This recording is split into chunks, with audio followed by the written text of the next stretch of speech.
Alright, what's going on, y'all? So, the video I released a couple days ago is not doing too bad. Podcast is doing better.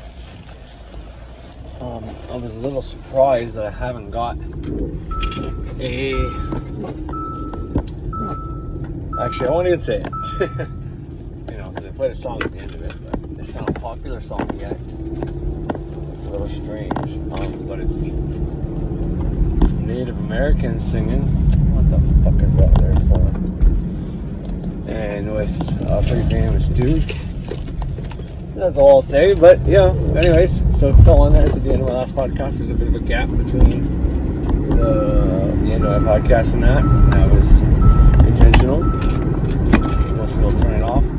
So most people that are listening for something like that may not hear it. Anyways. And if, I might have just gave it away, but this will still reveal something to me anyways. Probably, if it does happen after this video, so it's just is as it is. I've been actively doing magic to reveal anybody who's working behind the scenes against me, anybody who's deliberately trying to bring me down, and I am countering it. And so things have gotten better because there's a bunch of my videos, like I said, that were being targeted, and it seems to have, I don't know, it doesn't matter. None of this shit matters. I mean, even if they target all my videos with all of the different content, I will just make more to get the message back out there. Simple as that. And they'll have to find new reasons to target that because there won't be any music on it. So, I mean, it just is what it is. And if it's just people that are butthurt, well, then it's just people that are butthurt. So, what are you going to do? People are going to get butthurt, and people are going to be jealous, and, you just make sure you don't get fucking in trouble and you don't get yourself cursed and hexed in the process, or you can. Protect yourself so that can't ever happen, and you just keep spitting the truth, What else can you do? So, my last episode was about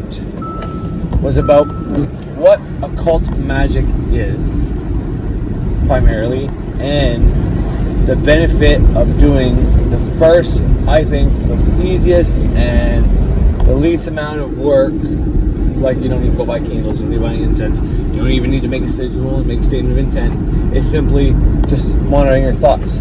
So like meditation is like you're visualizing your thoughts go through your mind, and you're seeing them, you're seeing what thoughts come to you, kind of thing.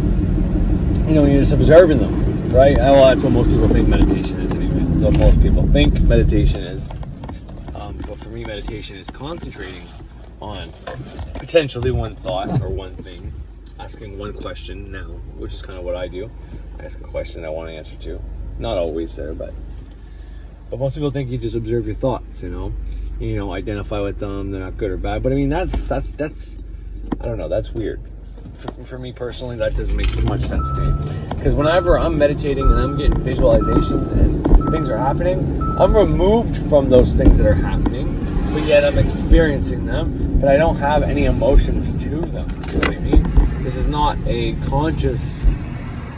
like a conscious exercise, because whenever you're meditating, you're kind of somewhere between the conscious and the unconscious or the subconscious, whatever you want to say. So, to me, it's like, well, that doesn't really make sense. Like, you see things, and maybe depending on the person, maybe some people see their own life and have a dream about themselves, and have a dream about something happening and all that, and they just, hey, same thing goes, like when you're dreaming, you're fucking dreaming. You're gonna feel emotions within the dream, but it's like, it's not something you can control, and it's not your conscious mind adding emotion to it. So that's just really a moot point to me. And it's just a line that I think some people say that haven't meditated before in their life, and that's just my personal opinion. So take that for what it is. I could be completely wrong, but people that say, you don't, whatever, blah blah blah. It's like, well, clearly you never meditated properly. But nonetheless, I do understand when they say, like, when you watch the visualizations go by, and you're watching, what the fuck is that? Sorry, I just have something going on here on my phone.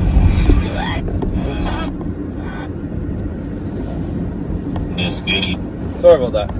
That's something on my dashboard. It's an exclamation mark. And Now, it's not the engine light, and it's not anything like that, but I don't know if that means like low tires. It's definitely not gas. Surface. Oh, low washer fluid. There it is. Okay. Fuck. What car troubles are happening to me? I don't need any more. But anyway, so to reject, banish, deny is important because it's a way to do what people are telling you should be doing when you're meditating. You know, not identifying with your thoughts and just, you know, accepting them for whatever they are, and you know, they're not good, they're not bad, they're just your thoughts. You know, it's like, well, okay, but with meditation, I don't know if you have thoughts. I mean, anyways, it doesn't matter. But this is a way of doing that consciously. It's actually doing that exercise, but you're conscious. So you're in your day-to-day, you're doing shit, and you get a fucking thought. Like, everybody knows how they personally get their own thoughts.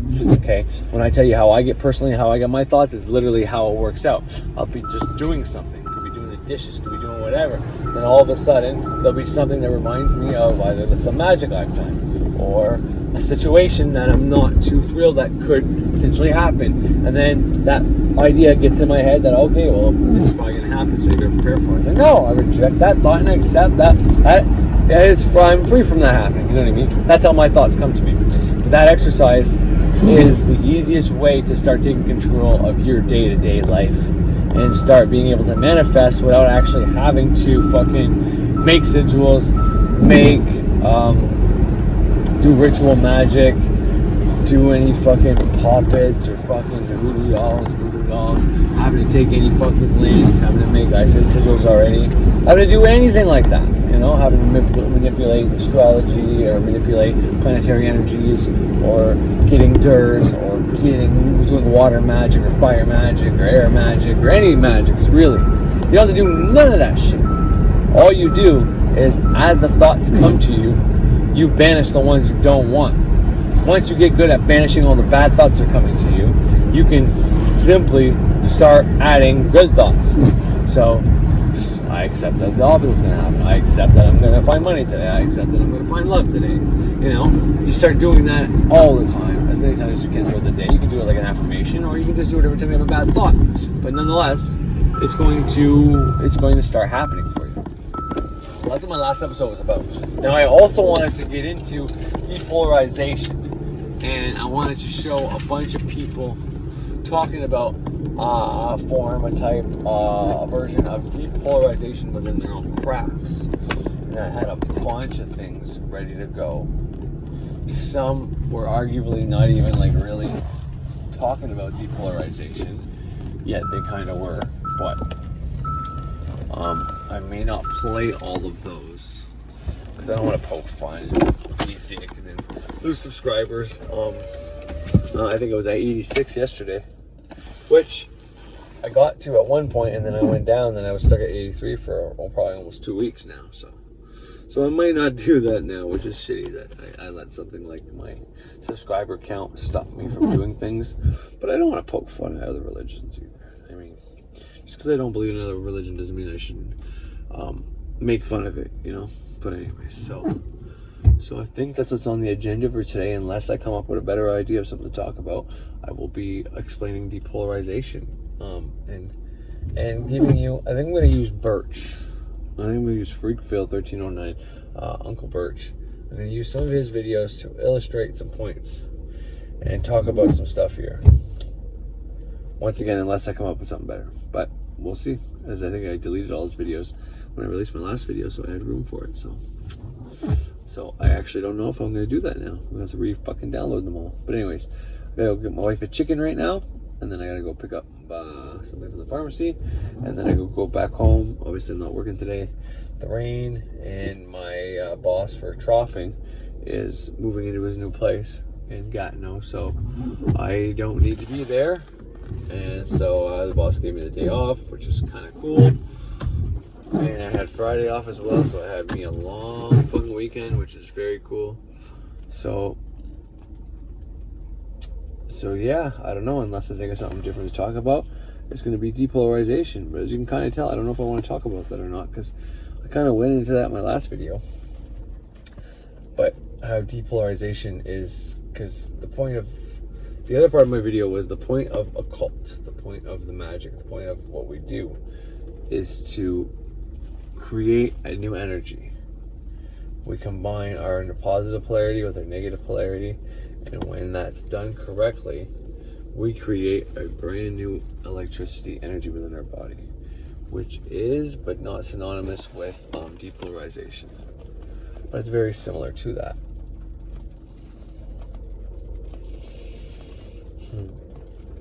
It's beautiful.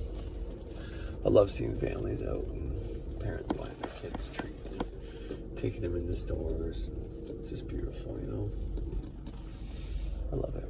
Anyways, so yeah, I got into depolarization a bit. But once again, depolarization is the act of you becoming, you're not agreeing with one pole or the other pole. Whereas doing things like the middle pillar, microcosmic orbit, specific energetic exercises, doing shit like this, and I think becoming depolarized helps. But you are combining those two energies within your body, and then you have the neutral energy within you, and you're able to harness that and use that energy to create stuff. I think personally, anyways, because the middle pillar is self-explanatory. You are now the middle pillar. You're between the positive and the negative pole. Microcosmic orbit, before you put your tongue up against the roof of your mouth, what you're doing is there's already energy coming down through you. So it comes down one way, and then it ends up coming up another way and going around your body. So you end up having this double directional flow, which you could argue one's positive, one's negative. One's going one way, one's going the opposite way, right? And by doing the microcosmic orbit, you stop both those directional flows, and you create the way it's supposed to flow in the first place, but it's its own energy. So, in a manner of speaking, both these exercises that I do, both of them daily, they create their own energy. That energy creates its own perspective, its own way of thinking, its own way of being, and its own ability to manifest stuff. Like, you can manifest things when you're positive or you're negative, and you're going to have an easier time manifesting stuff. If you're more negative, you're going to have an easier time manifesting things, banishing things. If you have more of a positive flow, you're going to have an easier time creating things, like manifesting, but you won't be able to banish. And you need to be able to do both to do successful magic, in my opinion. But you don't necessarily need to be able to banish and invoke to be successful at magic, because like I said, you can do one or the other and be very successful at it. Like, if you're banishing your debt, you might not have abundance of money always coming in, but if you don't have any debt, then whatever money you do have coming in, you can spend on whatever you want. Likewise, if you got a lot of debt, but you're able to manifest money all the time, well, then at least you are always making the money to cover the debt and even more. Now, if you have the ability to banish that debt and manifest money, well, then it's a fucking win-win, because now you don't have the debt and you have extra money. Do you understand? That's kind of where I'm going with this shit. So, and that's what this practice, that's what these things do for us. These exercises allow us to become that middle pillar, have that middle energy, that neutral energy that allows you to equally banish and invoke at the same time. And a lot more than just that, but that's one of the main characteristics that you can do. And so not only are there exercises out there that help you accomplish this, because like what I was trying to say was that depolarization isn't exactly this idea that the main part of occult is putting two energies together, creating two energies together, taking the positive and the negative and adding them together to make their own energetic electricity. I wasn't trying to say that that was exactly what depolarization was, but along with this idea, along with the idea that when you do these exercises, you create this own energy, it comes in its own state of mind. And I do believe that if you start cultivating a depolarized mindset, you can combine these energies. It's like everything else. There's a physical aspect, there's a psychological aspect, there's a mental aspect, there's a passionate aspect, emotional aspect. There's all these different aspects of everything, right? This is no different. So a good way to look at it is you gotta challenge yourself. Like yesterday, for example, I listened to this guy who was on stage who was talking about the Nazis and how they were into occultism, but how most of it was bullshit, how it was just propaganda. And he basically, for an hour long, listened to this guy make fun of everything occult, from astrology to dowsing to pendulums to everything. Why did I do that? Well, it's to practice what I'm talking about right now, being depolarized. You know, I don't listen to Thunder Wizard anymore, but every time the Thunder Wizard would make fun of ceremonial magic, or Western magic, I guess more specifically, I would get upset and have an emotional reaction about it, you know? And that's why I stepped back from it. I was tired of being triggered, and I realized that, okay, maybe I'm not so depolarized. And so now I'm working my way back up. Now, I'm not going to watch him anymore anyways, because I don't know, he's not for me. Let's just simply put that, he's just not for me. There's no need to insult the man. There's no need to try to say I'm above him or he's above me or none of that shit. He's not for me. He's for a specific type of person who needs to hear the information that he has. Whether that information is good or bad or true or false, it doesn't matter. It's going to serve a purpose. We don't see the purpose in what all the legs of this Godhead, let's pretend it's a spider. This is Birch's analogy as well. Let's say the God is like a spider, and there's all these legs of the spider. That's all the different religions and spiritualities and point of views and ideas. They're all in different ways, going different directions, right? But technically, they're still all attached to that God, that spider, that Godhead, and they're all working towards a common good, technically. But all we see is the separation in the different directions. You know what I mean? And that's why I push and want to talk about depolarization, because when you try depolarization, then you can understand a little bit better, not completely, but a little bit better, why it's important for different people to have different points of views, and why for you it no longer matters, because you can see the good in all things. You can see why certain things are important, certain things aren't important. And there you can make your own decisions. And but yeah, being polarized is probably one of the better things you can do. So I'm gonna go into the mind, the aspects of mind, the ideas, the mindset, the way of thinking that comes along with becoming depolarized. And you can try out some of these things before you start doing the exercises, or you can start doing the exercises and then you can start cultivating these ideas and seeing if they work for you or not. But everything is just a matter of the way you look at it. There's ways of looking at Christianity that are beneficial, and there's ways of looking at it that are damn detrimental. There's ways of looking at some of the stuff I do and you can think, well, that's fucking evil. But then there's ways of looking at that same thing and be like, wow, oh no, I can understand why that might be important. So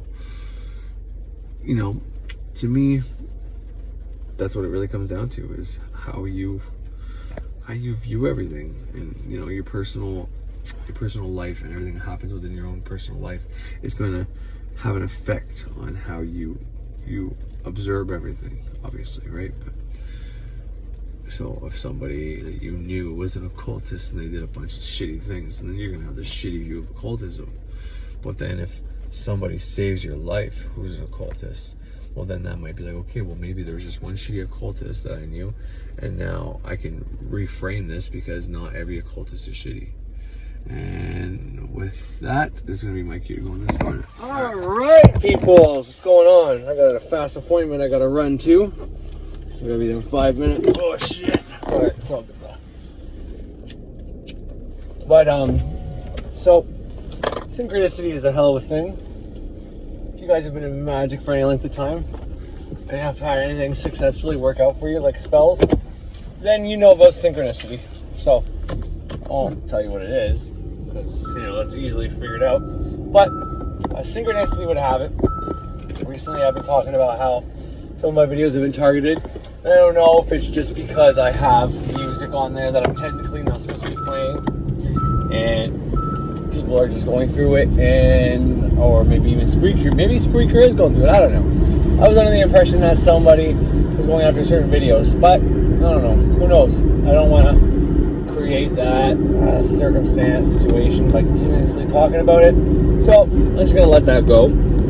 But once again, another copyright infringement has just happened on an older video of mine. And I mean, I thought it was, I have as above, so below in a few of my titles. So I think I have like 4 or 5 of them that have that within the title. So what I found it, and I've been starting to record it. So because Spreaker just straight up deletes anything that has a copyright infringement. So I already put out the message, the actual content, minus the songs. Now, synchronicity, I have it. One of these videos, one video actually has a part in it, but I think I was going to play. And it has the part where Birch talks about your coven, and us versus them in it.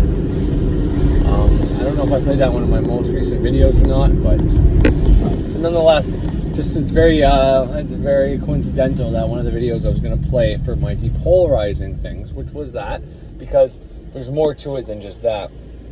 It's perfect love and perfect trust. It was the words, which is also in the title. It's as above, so below. Perfect love, perfect trust, and the language of the unconscious mind was the title of it. But anyway, so I am re-recording that, and I'm going to play that for you. Depending on how long it is, that's going to be what's going to be played here. But I'm gonna still keep going on to the depolarization shit I want to speak about. And it might just work out perfectly that, you know, the same video that was played within that video to teach one lesson will also serve to teach another lesson. Because as the title stated, as above, so below, the law of correspondence.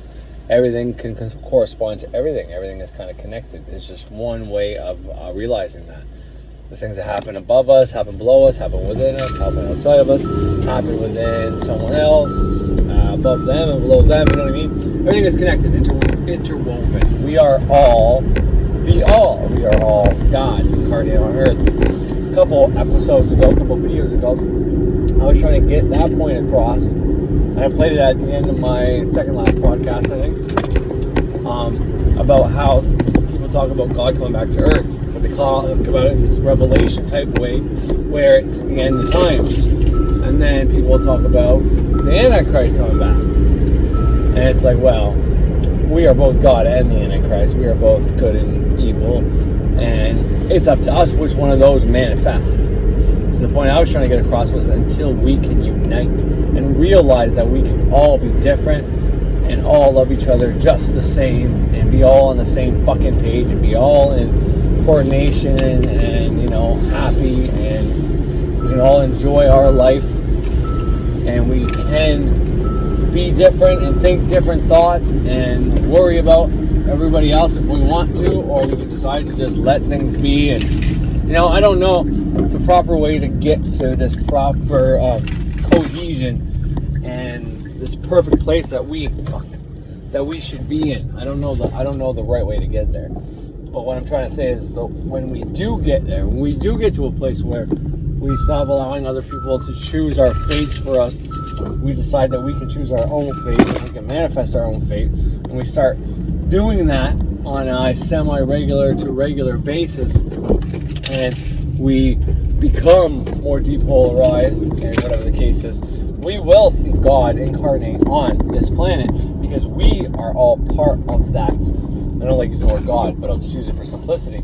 We are all part of that Godhead, that electricity, that energy source that created us. That is, you know, it's within all of us. And the minute we are all on the same page and we unite and we stop places where there's still oppression and racism and all the bad things going on in the world, and we all decide and, you know, and I mean, once again, I don't know how that has to come about, but I know it has to come about for us to see God incarnate on earth. We're all on this earth. Well, that's what's going to happen.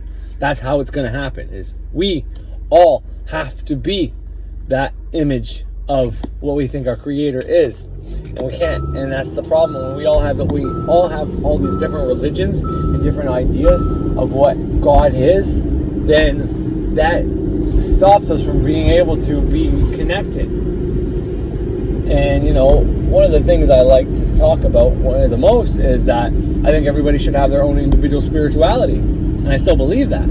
But by having your own individual spirituality, you can understand that everybody else can have their own idea of what God is. And then when that happens, then everybody can be working in the image of their God, of their creator, and then we can all be in some type of peace and work together, and then, the hateful crimes potentially could stop. And then that's when you're going to see God on earth. Or the opposite polarity would happen, and it would be hell on earth. It would be everybody against everybody, and, shit hitting the fucking fan all the time. And, that's the last thing I want to see happen.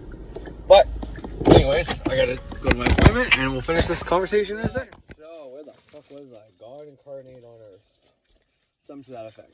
I don't know why I'm talking about that, but that's just the nature of my mind. How she works for me.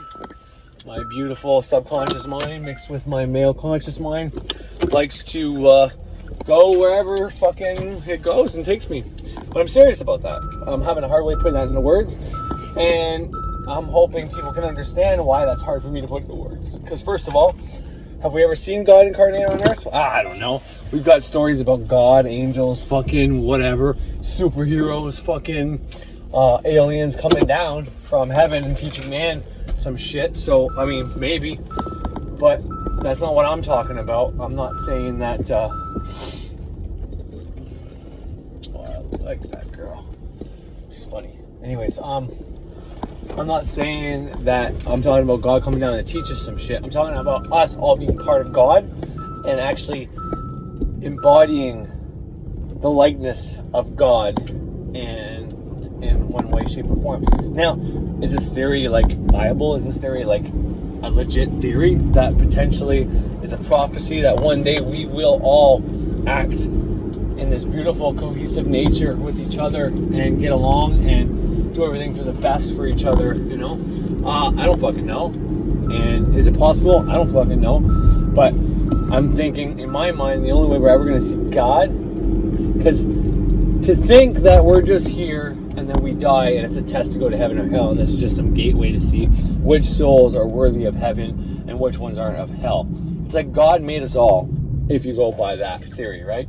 God just made us all. And we're all good. We all have God within us. But you can be born on a place in this world and be programmed by parents that are drug addicts, that do bad things, steal, hurt people, threaten, go rob drug dealers or rob fucking stores. And if you see that as a child, then you're programmed to do that.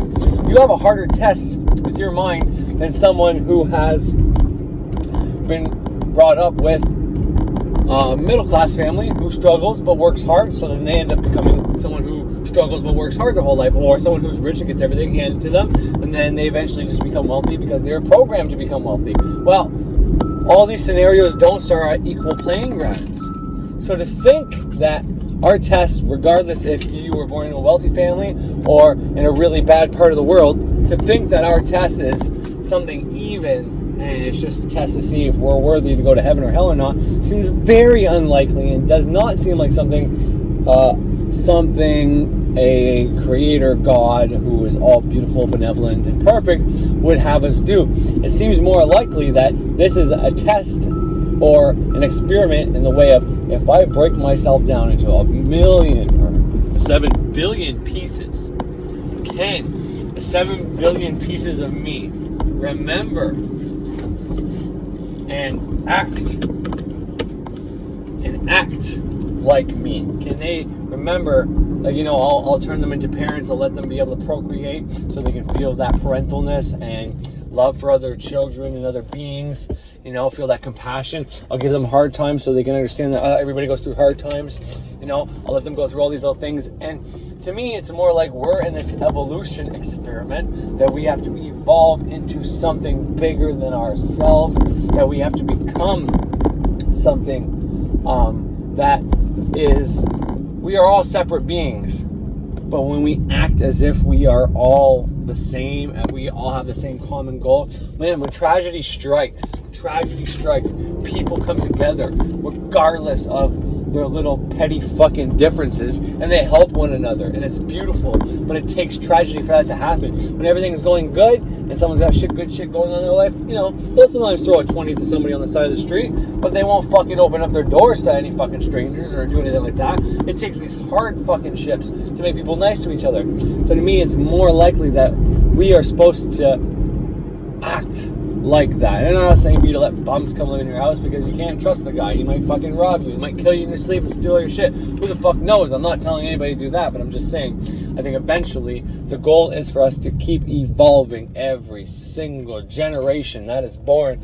until we get to this place where, you know, we can be all okay with what's going on in the world and realize that, you know, this suffering and these... Anyways, the point I'm trying to get at is I'm trying to explain something that's never happened, and that's unexplainable. And that's why it's so fucking difficult to explain what I mean. I have the ideas in my head. My subconscious is trying to tell me and guide me how to fucking say it, but there's not enough words, or the correct words perhaps, in the English language for me to be able to explain exactly what I mean by when we all become something close to the likeness of our Creator, or what people think of as God, then we'll actually see God on earth. It's like at Christmas time when everybody's beautiful and nice and everybody gets along in the world. You see God in that. When tragedy hits and everybody's helping each other out, you know, you see God in that. That's kind of what I mean, except on a bigger, massiver scale. It's that emotional feeling you get when you see people being nice to other people, and it touches your heart and you want to go and do that. That's what I'm speaking about, but on a mass fucking scale. Like an everyday occurrence, not just like a couple hours in one day because you're inspired, but then someone comes along and says, oh, why would you do that? That's not practical, and then you don't do it. You know what I mean? Fuck that shit. That's what I mean. And likewise, the opposite could also happen. We could all get to the place where we are so socially distant and secluded, we forget the human touch. And we just social distance ourselves until we are so distant from God and each other, because yeah, you might be a part of God, but so is everybody else in this fucking world. So the more distant you are from everybody else, then the more distant you can be to God. You know, we're already distant from God in the sense of there's a lot of people out here that don't do anything spiritual. They don't meditate. They don't try to connect. They don't try to figure out whatever. They don't try to help other people. They don't do anything. And, you know, not having any kind of spiritual beliefs keeps you pretty far from God. But the other aspect of being close to God, because you can have no spiritual beliefs but go around helping people. Like, there's a lot of doctors that are more on the lines of science is more like a religion, and, you know, they don't really believe in the religion origin stories. But they go around and they help build houses and help sick kids in other fucking continents and shit like that. They are way more spiritual than someone who's, you know, just going to church every fucking Sunday, if you ask me. That's just my opinion. But so there's all these ways that we're already separated from God, and yeah, it can go either way. But the upside to what I'm saying about this social distancing and us being disconnected from each other and being further from God because we're further from each other, and all of us together create God. And that's, once again, I hate using that word, but I just know what people are going to understand what I mean by it when I say that word. But the less we are all together, then the less we can be God. But what did I say just not that long ago, 5 minutes ago, was that when tragedy happens, we get closer together. Well, we are ramping up for a pretty big tragedy. I don't like saying that because I know how words and thoughts work, and telling people that and their minds getting on that, and that can be pretty shitty. But the up fucking part of that is, the good part of that is, when tragedy happens, we come closer together. So if we are going to this bad place, well, then it's going to be a tipping point, a climax, but it can't get any worse, and then we can only get better. Or we are going to that better place right now, and we just don't know it. Like I said earlier, the spider, if God is a spider, and we are the spiders, we make up the spider legs, all the religions and all the spiritualities and all the point of views and the politics and everything makes up the spider legs, and it seems like they're going in different directions, but they're still all part of that spider. And they're still all accomplishing it we can't understand. And that's the kind of mind frame we need to get and understand on in our fucking lives, so that we can have God incarnated. Not going around saying my religion's right, your religion's wrong, believe my religion or else. You know, that's not going to help any fucking thing.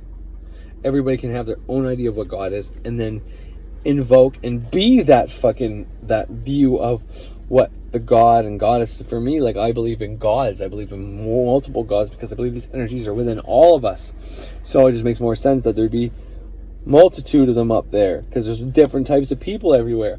And you group up these people, and a lot of these people have same interests. So these would be more Venusians, you know, maybe the guys that are good looking with the green eyes, and then maybe the more warrior types, you know, like fucking Thunder Whizzes, like fucking Marsarians, and, you know, shit like that. And that's why you see stuff like that. You see people talking about different alien groups, and they're from the Pleiades, or the Arcturians, or whatever the case is. It's just they're trying to represent how they feel with a group that doesn't exist yet, because they can't get along with any of the other groups, you know, and that's fine. But the point I'm trying to say is, if we can just put all that shit aside, that okay, these are the reasons why we're different, and we are all different, but then there's so many things that make us the same. And our capacity to be able to love each other, or our capacity to be able to kill each other, is something that does make us the same, and it's not something trivial. But nonetheless, this is going to be now a rebroadcast of all my information. I haven't finished recording it yet, so I don't know how long it is. Although by the time you're seeing this, I'm already going to have it all out there. So I'm going to play the rebroadcast. I'm going to connect that to what I'm talking about now. I'm going to play the videos, if it's not too long, that I wanted to play about depolarization from different people. And once again, I haven't decided if I'm going to play the couple Christian people, First Baptist and Roman Catholic Christians that I've recorded talking about depolarization within their Christian community. Now, this isn't something learned from scriptures.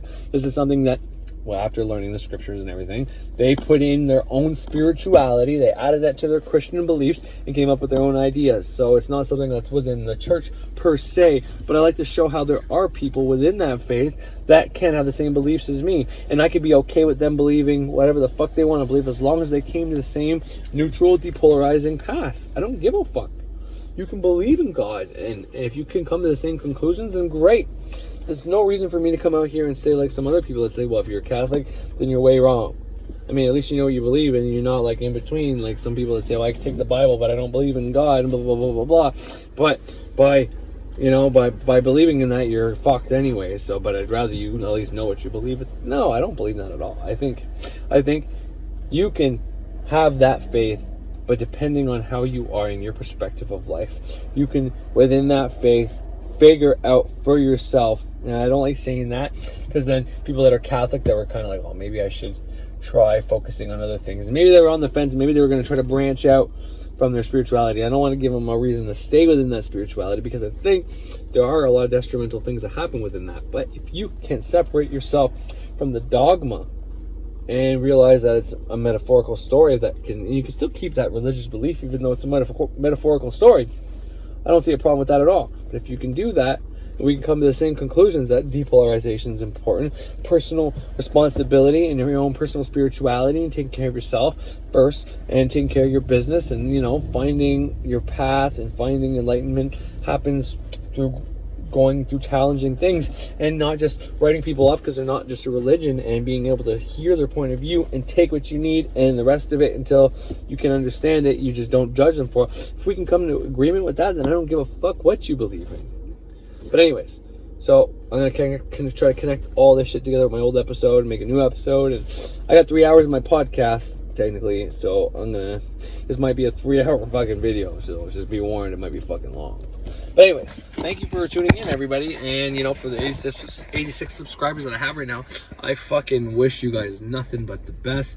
I'm sending you guys, to take a line from Infinite Waters, Ralph Smart, I'm sending you guys all wonderful energy. And I'm not just saying that out loud, like, I'm putting it on candles for y'all, that you guys are gonna get money and riches and wealth. But, well, I write on the candles that my subscribers are gonna get. This is not to get more subscribers, but, you know, just to let you know, I'm gonna write on my candles that my subscribers are gonna get what they want to manifest. So hopefully, if you're watching me, you know what you want, because you're gonna get it. And then depending on how long it takes, as long as you can forget what I just said and don't dwell on it, then you'll get it. But I'm doing magic for you. Just understand that, because I really appreciate it. I really, really absolutely am grateful for every one of you 86 people and everybody who views me as well. I'll do a candle for you guys too at some point. Right now I'm just doing the subscribers. So yeah, all 86 of you, you're gonna get something, and it's coming soon, baby. Look out for it. And that's just not, it's not spiritual bribery just to get you to subscribe. I swear to God, that's not what I'm trying to do. If it happens, then that's great, but I might feel like a douche if that does happen. So, but I'm just putting it out there that I really do appreciate everybody who subscribes to me. It makes my day when that fucking thing goes up. As much as I'm trying to be spiritual and an enlightened being and someone who's, you know, I have to be connected to the material world because I'm in it and I need to provide for my family. But at the same time, I don't put too much stake in money and I don't worry about money. And I find the more I don't worry about money, the more I toss money around, the more money I get. So, but at the same time, when those numbers go up, that feels like it gives me value that I'm doing well, and it's like confirmation that, oh, okay, people like my stuff, so I'm doing something right. So when those go up, it's like yay. When that goes down, it's like fuck. So, but nonetheless, I think, and I say it in my information that you're going to hear, that every time something is given, something should be given for it.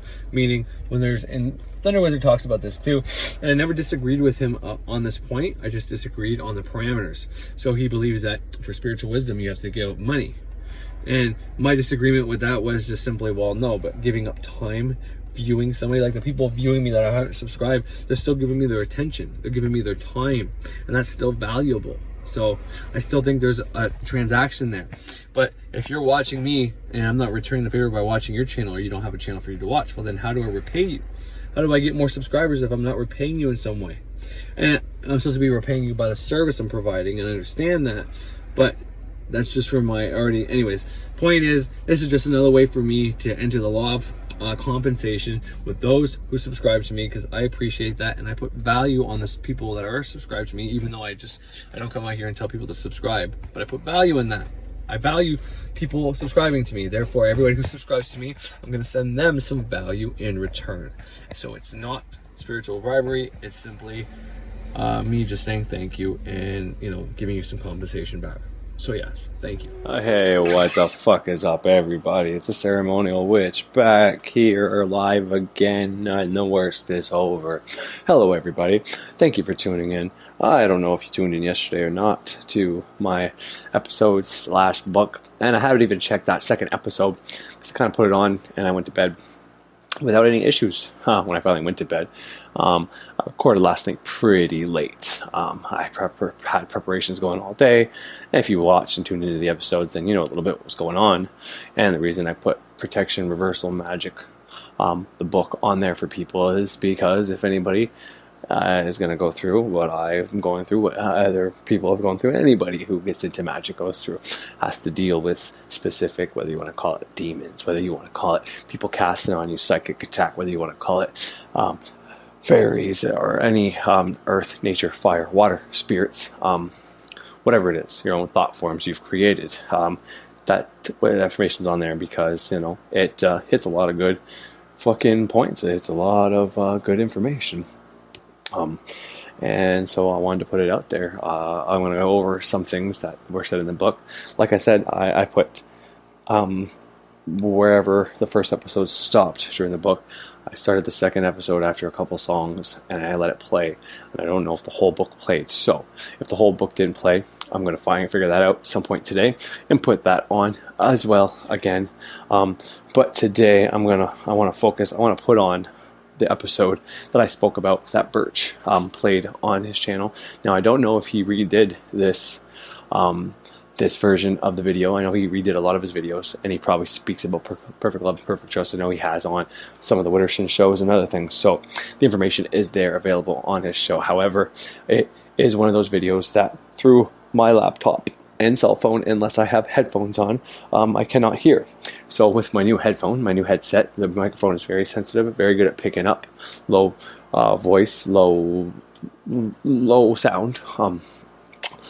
So I actually had it going through the headset and through the earphones of the headset, and the microphone was actually picking it up, but it was very low once again. So I MacGyvered some audio cords together with the new adapter and some auxiliary cords and hooked it up to my trusty DeWalt speaker here to come out of it. So I'm going to play Birch's video, Imperfect Love and Perfect Trust. I'm going to try to cue it up to this part where he starts talking about it, and he's not just talking about pantheon from the get-go, so you can hear from his words. So if anybody out there who is listening to the sound of my voice, once again, thank you for tuning in, and thank you for, you know, the likes, the downloads, all that shit, because you're making the ability for this show to pay for itself now, just from, you know, a little bit ad revenue that it creates. Well, it's actually creating quite a bit of ad revenue, which is pretty sick, and it's paying for itself now. My packages are paying for itself just because of you guys tuning in and downloading, so I appreciate it, and thank you. And that's why I offer multiple times now, I've offered anybody wants to send me audio recordings of testimonials of their brand of spirituality, how they practice, how they use their manifestation power, how they use their focused energy, whatever they want to put out there, or to come on live, or to use the full 3 hours for themselves if they want to, if they so choose. I will allow that, because technically I made this account, I made it free, and I wanted more time, so I went up to the $7 package, well, $6 unless you're Canadian like me, where our dollar is not worth as much as the US dollar, so $7 Canadian, and my show is generating more than enough of that ad revenue to pay for the package. It's not making me, I'm not making a profit, whereas it's paying for my bills or anything like that, but by giving out the information, I am receiving monetary value, wealth value, and supernatural value, as I went over in my last episode. So in some ways it is actually facilitating and helping my financial situation by just putting out this information, by helping people, by continuing the circuit, by making people see magic in a different view. Maybe, I don't know how it helps people, because I've got some feedback from some people, and it was some of it's constructive criticism, and some of it was thankful, and I appreciate that. I still have to go back and remove edit some of my videos, and I'm sorry to whoever this concerns that I haven't done that yet, but I'm going to do that. I'm going to try to do that today, and if not, tomorrow. So I hope you don't think I didn't get your message. I did, and I will go change that. So that's on my to-do list for today. That's probably going to be the next thing I do before I check out the book. So I got your message. And for anybody else, yeah, you want the airtime? It's all yours, because you're helping pay for it. So basically what I'm saying is, community radio here. Anybody who wants to fucking come on and speak their truth, use my airtime, which isn't my airtime, which is all of our airtime, fucking just hit me up, and it's as good as yours to use, and as much as you want. Because right now I actually have a bigger package. The $7 package only secures 45 minutes and 300 storage. I don't know exactly all the details, but I actually have the bigger package of 3 hours.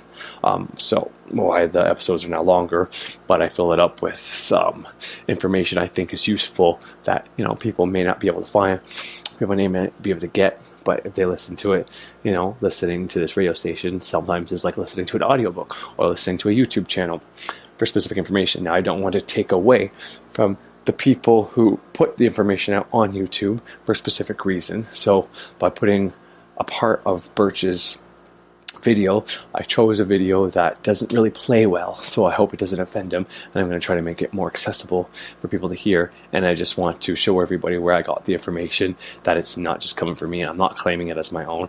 I've learned from Birch, and I am grateful to him for all his teachings, his free knowledge that he's given me, that has guided me to what I've been able to accomplish. So that being said, I'm going to go to a song real quick, and I'm going to set up my audio to play out of here. Now, it may not be as good as like how I fixed my songs from sounding super shitty to better. It's not going to be that. It's still not going to be probably the best quality, but it's going to be better than I previously recorded, and I really do want to show and want people to hear it firsthand from the big poobah, or the I forget what he refers to himself as. He likes that name because it's funny, and whenever you own your own system, you can call yourself whatever the fuck you want. So my ceremonial witchcraft isn't a system per se, but it is mine. It is my own. It is my spirituality. So therefore, it is what my brand of is, and I like to call myself a ceremonial witch because it's my own, and I can do that. And if anybody else wants to call themselves a ceremonial witch, that's fine. Go for it. You're free to. But anyways, let's go to a song, and when I come back, you're going to hear from Birch's mouth.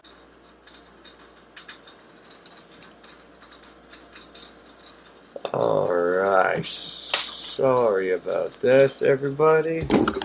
I just had to switch the audio over. Okay, my bad. So sorry about that MacGyvering process to get Uncle Birch's message out there, but I think it's important. And like I said, it doesn't play on my fucking Mac. It doesn't play on my phone unless I have headset hooked up. So I felt it was important to play that. Important enough, anyways, that it should be played. So I played it for you, and I want to talk, of course, about some of the things he said in there. Because, once again, they're fucking important. And they're huge. I want to hit on some as above, so below things. So if I don't say as above, so below, just understand it's implied. Okay? There's so much in there to digest and take in and understand. It's going to be hard for me to go through absolutely all of it, but like I said, Birch just taught me so much, and I've watched that video probably 20 times prior to yesterday watching it. And think what you want, that's stalkerish, that's obsessive, but I know that every time I rewatch something that has hidden occult knowledge, like he says, he's not actually telling you exactly what perfect love and exactly what perfect trust is, but he's giving you correspondences, things that they can mean, whatever. And from there, your mind will derive more and more correspondences. The more you try to think in terms of correspondences and how things apply to other things, come up with metaphors and stuff like that. Maybe that's not how you're wired. Maybe that's not for everybody. I don't know. I know for me, it's one of my favorite fucking things to do, is how to relate this information to different type of people. If I'm going to tell my wife something, I'm going to relate it in a different way than I'm going to put it out here for people who are studying the occult. I'm going to find I don't want to keep saying mundane, because I feel like degrading our physical being, and our physical life, our regular life, our working life, our family life is just as important as our magical spiritual life. They're both important, so I don't want to keep saying mundane, but I would do it in terms of a TV show she watches, in terms of an experience that she's had that she will understand, versus when I'm speaking to you, I can say, refer it to a machete. I've said, because my first athame that I made was a piece of tin. Could be aluminum, but I think it was tin, and which is fitting. But I didn't even know at the time, because tin, is Jupiter, is one of the metals of Jupiter. Jupiter, water, Pisces. Maybe your left foot, if you want to look at it in that way, or whatever. Maybe not. Maybe it's positive, but water is receptive. It's a negative thing. So using a tin metal was actually pretty smart on my behalf. Now, it's not the one I use now. I have one that I purchased that I've altered. I've sharpened the side. I've painted the handle black. And likewise, I've purchased a big machete, because I don't have $300 to $600 to $1,000 to buy myself some big, beautiful King Solomon sword. But trust me, when I do have that, I'm going to fucking do it, or find one at a cheaper bargain. But I'm still going to have to do the same process. Now, I may not want them to.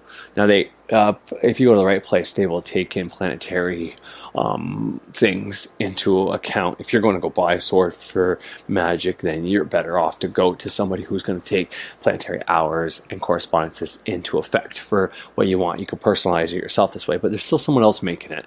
And the company that makes the machetes that I buy, there's two different kinds.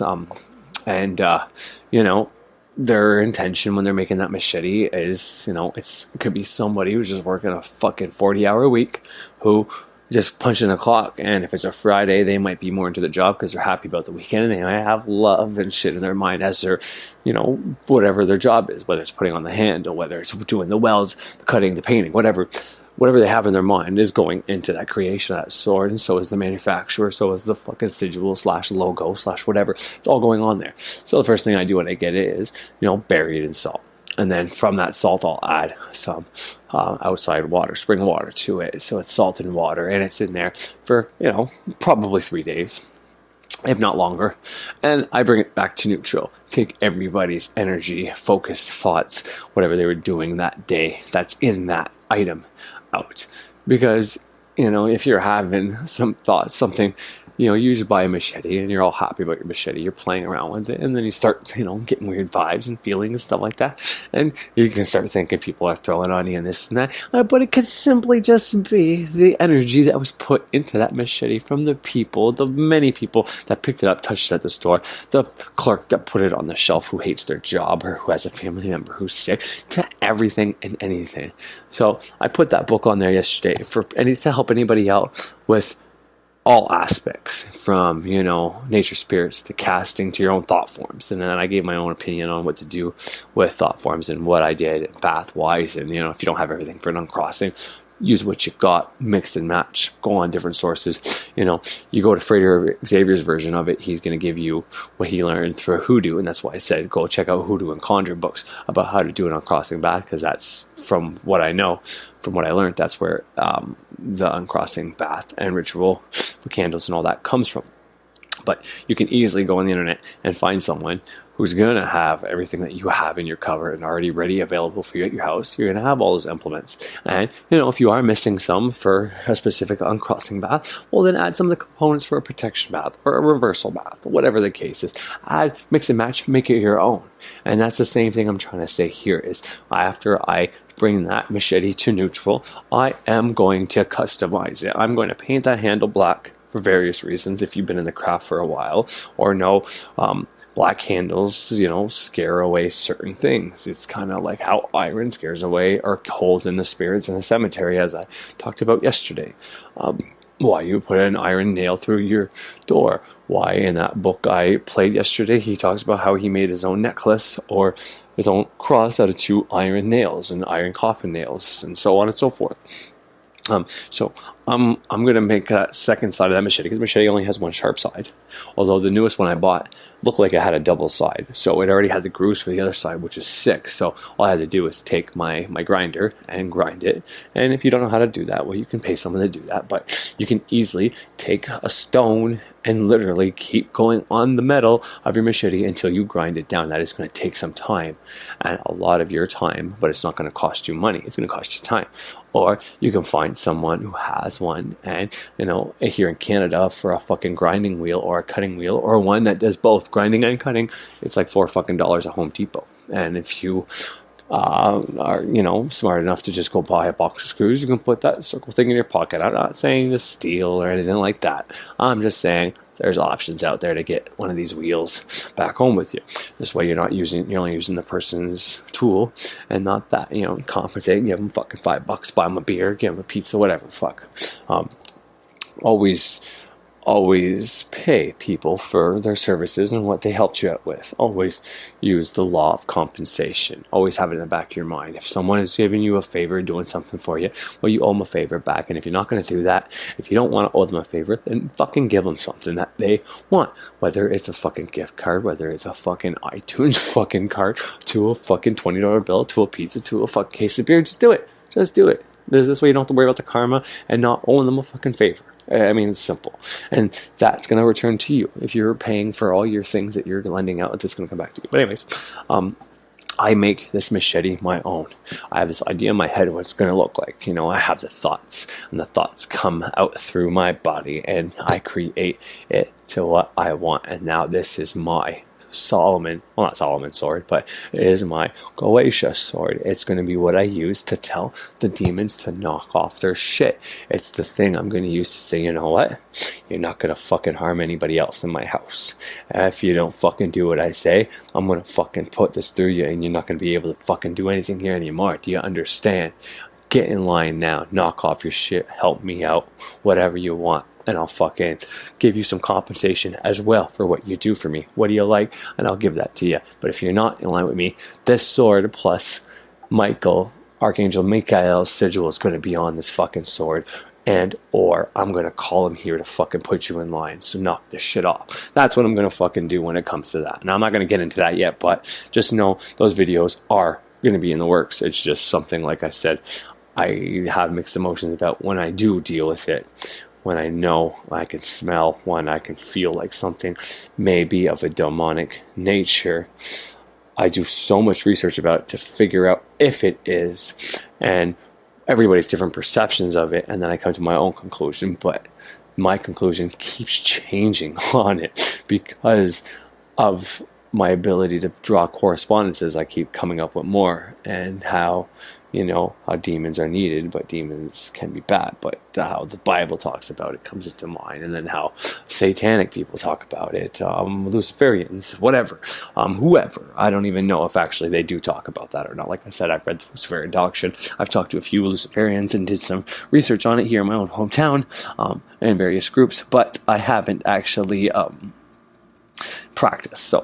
But I'm getting off topic, so let's get back on the topic. So this sword now, this machete that I turned into a Goetic tool is now something that is on my altar, and it's no longer a fluttering thought in my head. Now, Birch said something in there when he was referring to if you have an enemy, and they say, okay, I want peace, let's just stop fighting, let's make love, not war. Well, all you have is wars. Don't ever trust your enemies again.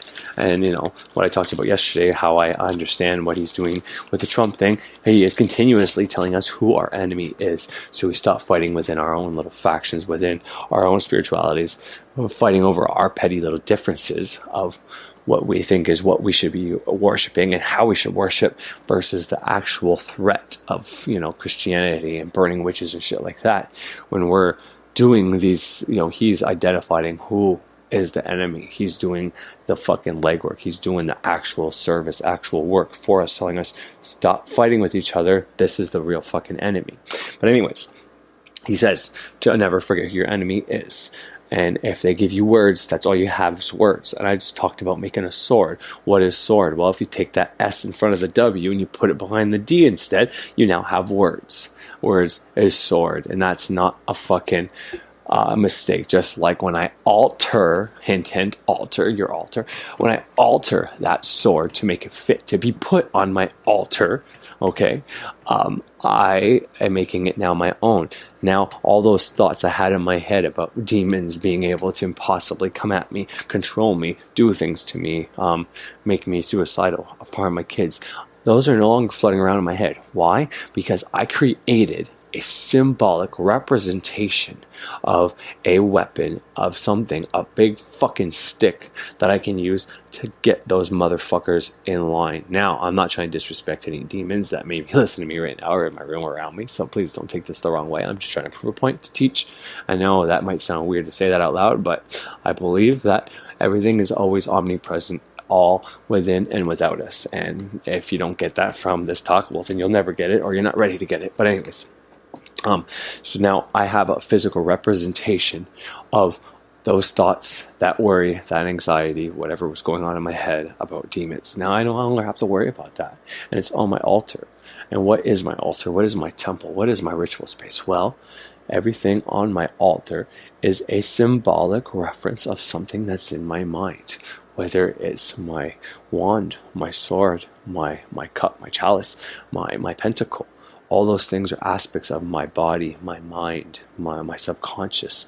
All these things is the language I'm trying to speak to my subconscious. When your subconscious speaks to you, how does it speak to you? Well, if you're in meditation, if you can shut up your ego, if you can shut up your conscious mind long enough, you will hear and see things, symbols, people, movies. You'll see visualizations. You may hear things. But it's generally symbolism is the language. So how do we talk back to it? Well, that's in meditation. If you can't meditate, or you're just getting into this, and even someone who isn't spiritual, how does their subconscious mind talk to them? Well, aside from omens like birds hitting your fucking window, or a bunch of bugs around you, or your cluttered ass fucking house, meaning you got a cluttered ass fucking mind. Besides those things, your dreams are how you're going to speak to you. You're having nightmares. Some books will tell you that nightmares mean you're not on your path. And if you're having great dreams that you wake up and you're all happy and whatever, well, that could be your future. It could mean you're on your right path, and everything in between.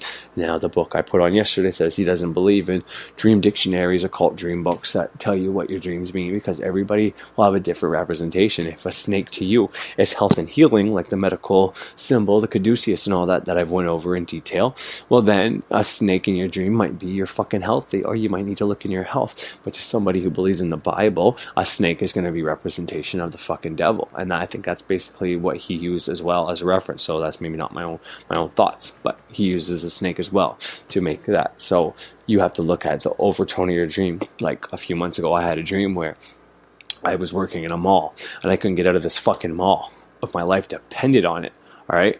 And for some reason, I was working in all these different stores in the mall. One of them was a barbershop where, I'm not trying to offend anybody, but everybody in the barbershop was a gay man who had been castrated.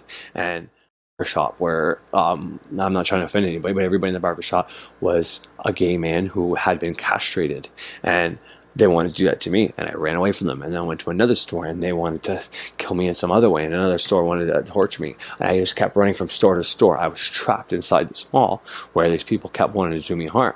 What does that mean? Well, I don't fucking know what that means. But after listening to that book yesterday, the overtone of that that overtone of that dream is basically telling me that I'm trapped and I'm being attacked. I'm trapped within something, and I'm being attacked.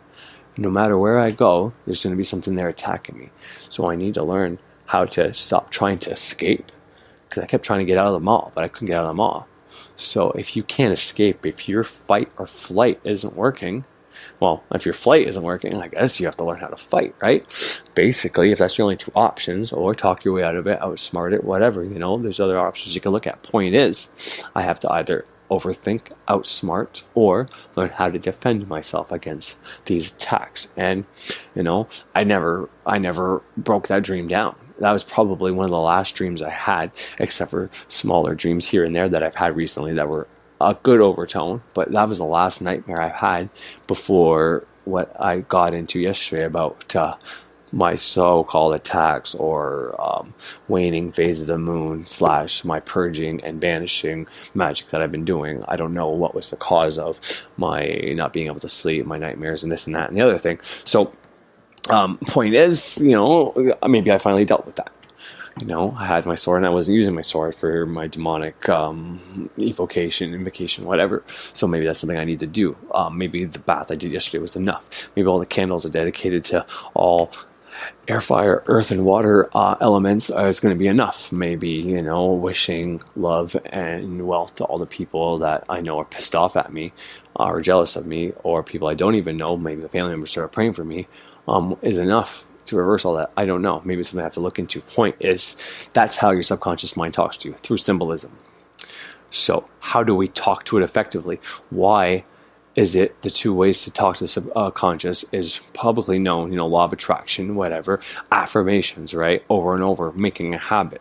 Well, how does a habit establish communication to your mind? It's doing something over and over again. Whether you're saying or actually doing the habit, if you're doing it, it's symbolism, how it's getting into your mind. By saying it, you have to say it so many times so it actually gets into your subconscious mind, because words are not the way of communicating with the subconscious mind. However, after a while, the words will get in there, because with the words, you're going to think thoughts, and those thoughts you think are going to be the symbolism associated with the words. And every time you say those words, you're going to associate those thoughts, and that's going to get into your subconscious mind. I'm not going to get into that, but that's a little bit about how the affirmation, in my mind, how affirmations work. Now, ritual magic is quote unquote the shortcut to getting stuff into your subconscious mind. That's how I learned it. That's how I believe it is. And why is that? Well, because when we first start in the neophyte grade, we learn to do, or you should learn to do, the lesser banishing ritual of the pentagram, which I've went over in detail on how to do and how it'll benefit you from banishing and protecting you from people's thoughts around you, to doing it over and over again in your temple room to cleanse that space, so that when you call stuff towards you, there's nothing in there to take it away from you. I've went over in detail how it's a protection mechanism when you add that to the middle pillar, which depolarizes you, helps depolarize you, and you add that to grounding your feet on the ground, which also helps you ground your energy, get rid of your negative energy in your body, or sorry, your positive energy in your body, because too much positive energy, not positivity, positive energy can create stuff like cancer, disease, and all that. So you need to balance that out with negative energy. So that's basically what you're doing when you're grounding your energy. When the electrons make it to the ground, they become neutral and they're no longer a negative charge. Same with the positive ones. That's how it works. Positive is always right close to the ground, whereas the electrons are circling it. They don't want to get too close to positive because they don't like it. It's the opposite polarity, but they really want to get to that ground, and that's how we have the fucking carrot at the end of the stick for electricity to keep going around in our circuit. It doesn't want to get near the positive, but it wants to get near the ground, so it just keeps circling, trying to find a fucking way in, and we're manipulating it by turning on and turning it off, and that's how it's basically done in a very simplistic form. I can go more detail about that, but I'm not really talking about electricity here, although magic is very close to electricity. Like your nervous system is basically electrical impulses and stuff in your brain. So if you ever want to find really good correspondences, yeah, go look up, become an electrician, look up some electricity shit. It's very fascinating and how close it is to biology, chemistry, physics, all that in our body, basically.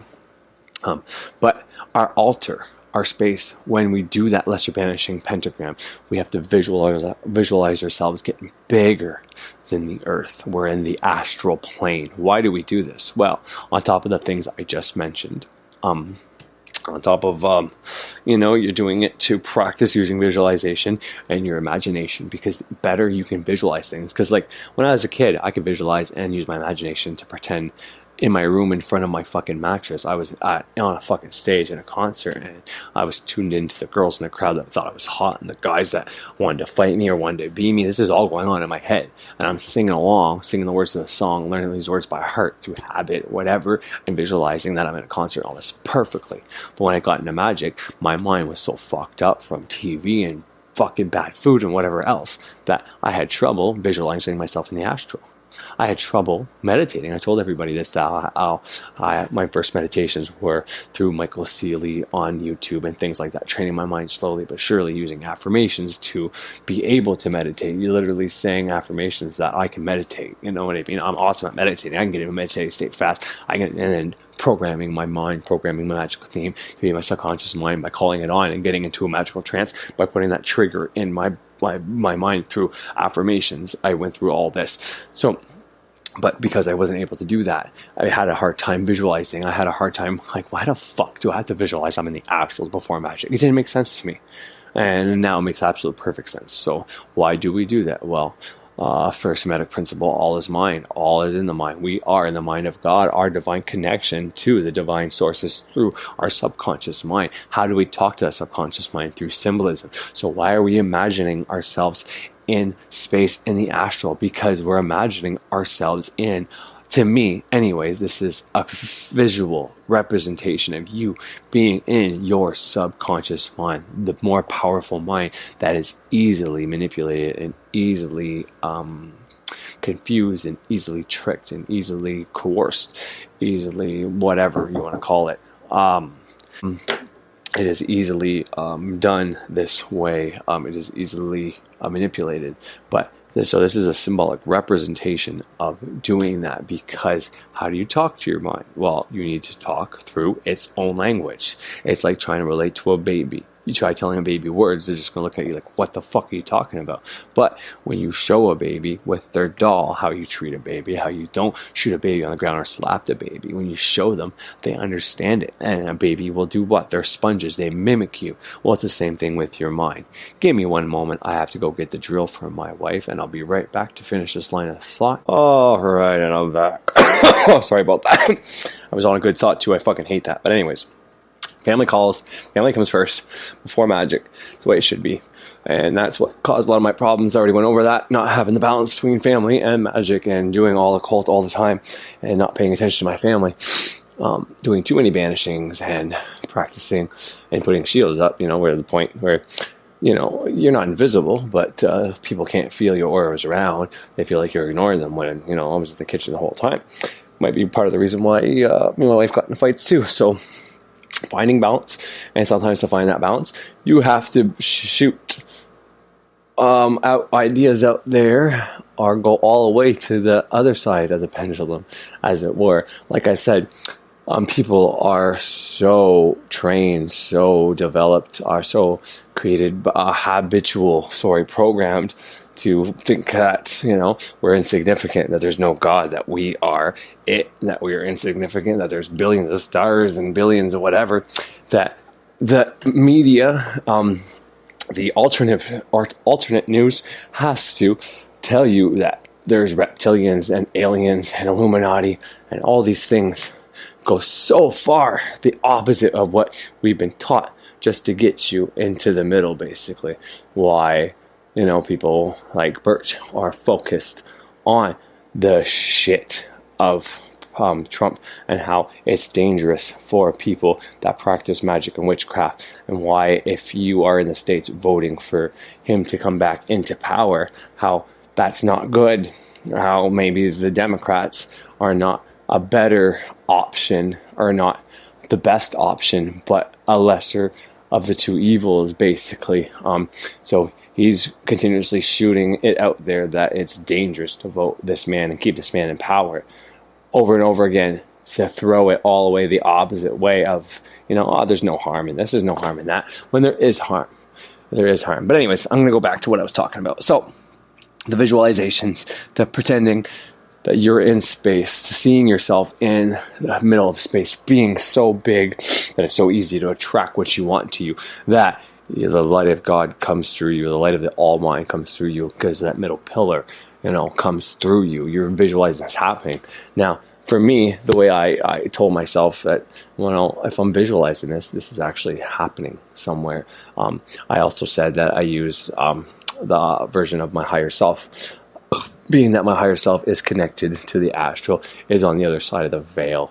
That's my connection to the other spirit, the spirit realm, basically. How we're all connected, which is kind of now how I think about the subconscious mind as being our real connection. But the way I used to look at it was my higher self was the thing that keeps getting reincarnated, and my current body I am in now, Corey LeBlanc, is something that I just use temporarily to learn my life lessons so I can keep evolving. And in this lifetime, I can finally learn all that I need to learn to actually evolve and die without being in fear, die and being in love, and giving service to self and service to others and service to spirit and to the elements and everything. If I figure it all out, then, I can go up the hierarchy, become an angel or a helper or whatever it is that I believe in next. But I used to pretend that, okay, I'm in the astral, but it's my higher self that's in the astral, and I'm actually physically here. But that's the connection, and, that's another way to look at it if you want. But I want to hit on that. We do these visualizations, we do this imagination work to be able to do better, because with everything, like the thing I played today, he talked about if you practice your golf swing 16 hours a day, every day of the week, and even if you take breaks on the weekends, you're going to be have an awesome golf swing. Even if you're not talented in golf, if you practice something that fucking often, there's no way you're not going to get better. There's no fucking way. You can't get better. The more you practice something, the better you are. And that's the simple fucking math, the simple fucking truth of life. If you want to do something, get off your lazy ass and fucking practice it. Because if you practice whatever you want to do, you're going to get better. You might need to do some research on how to practice properly first and find out the do's and don'ts and how not to harm yourself if it's something physical, how to do it properly so you don't injure yourself. If it's something mental, the best way to cut out distractions or whatever the case may be. But the more you practice something, the better you're at. So the neophyte version, the reason why Freire says it takes 6 to 12 months or 6 to 10 months in every grade, because everybody's different. If you can't visualize, but you do everything in the grade, and you're still not visualizing yourself in the astral, if you can't do that on a fucking bus, like Birch says, in a busy situation, if you can't do it in uncomfortable places in your mind, as good as you can do it in quiet in your altar, if you can't do it with people in the next room quietly, but turn it up in your head, then you're, to me, anyways, in my learned opinion, you're not ready to advance to the next fucking grade. No fucking way. If you can't fucking get the neophyte fucking visualization done in your head super well that you can do it sleeping on the couch, talking to somebody, looking at them in the eyes, but you're in your fucking head. If you can't do that, then how the fuck are you going to manifest anything? How are you going to do anything? You're going to get to the next grade, but not learn everything you need to learn in the neophyte.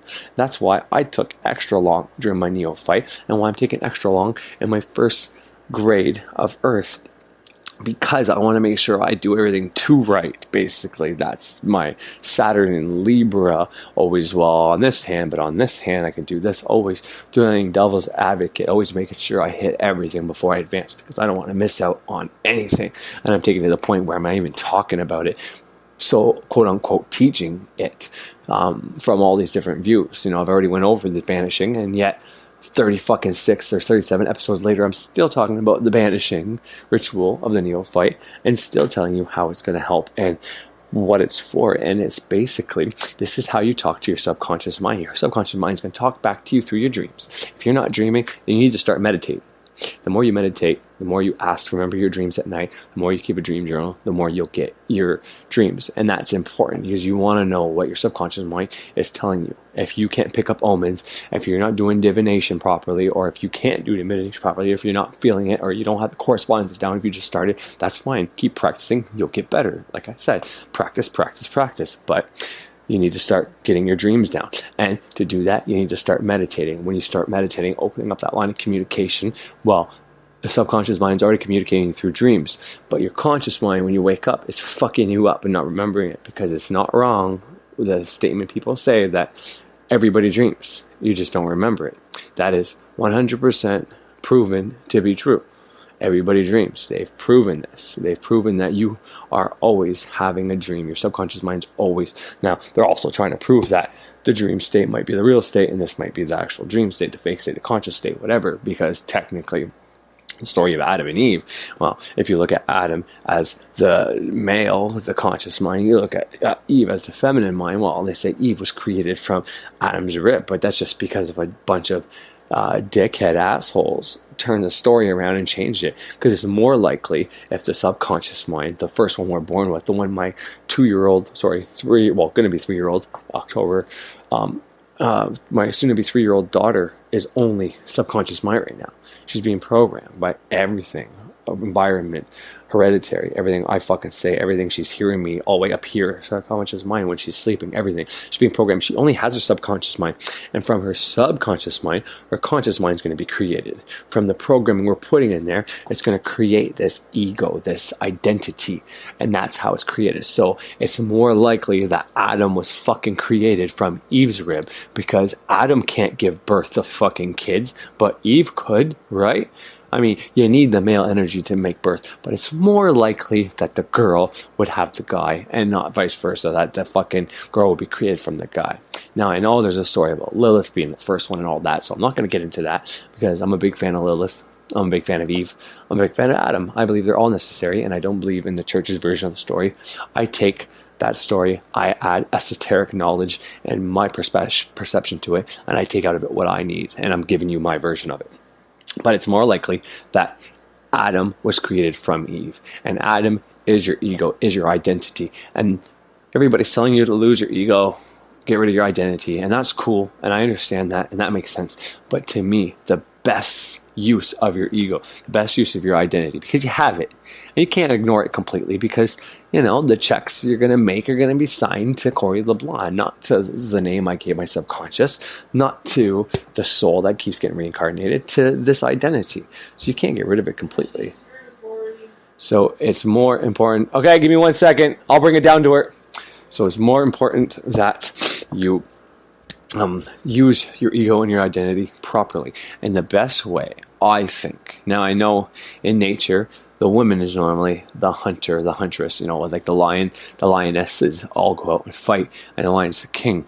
But with the bees, it's the opposite. The queen and the males do all the legwork. So it flips throughout the different societies with the different creatures, animals and all that.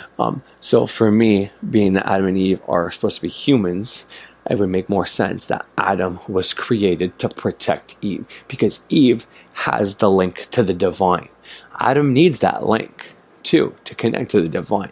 And the Lover's card, Adam's looking at Eve, Eve's looking at the angel's looking at both of them.